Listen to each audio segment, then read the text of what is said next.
prayer walk. 2 Kings 4 verse 35. Elisha turned away and walked back and forth in the room. Our daily bread.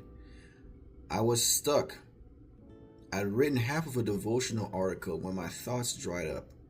God, what should I do?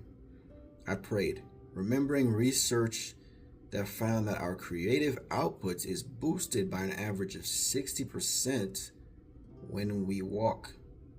I headed out to the trail behind my house and continued my conversation with God. 30 minutes later, I was refreshed. I returned to my keyboard and finished the entry. In 2 Kings 4 verses 18 to 35, we read that Elisha and his servant Gehazi responded to a Shunammite woman's plea to help her dead son.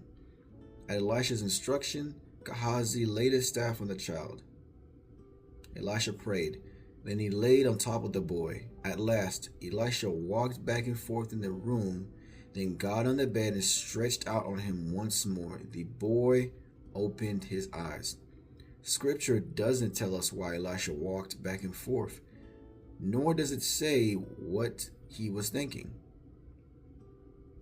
What we do know is that when Elisha's prayers weren't answered, he didn't give up. It's not difficult to picture him talking to God in this urgent situation. What do you do when you're stuck at a dead end and don't know what to do? Perhaps a prayer walk is in order.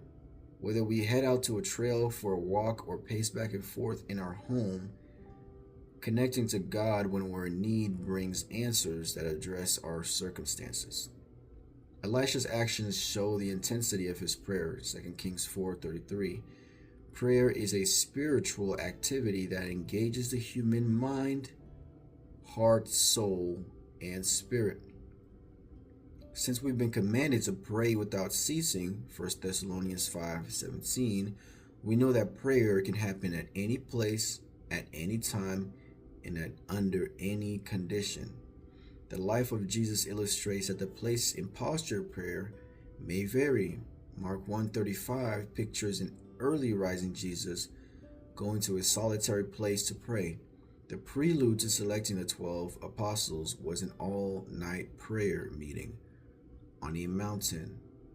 See Luke 6:12.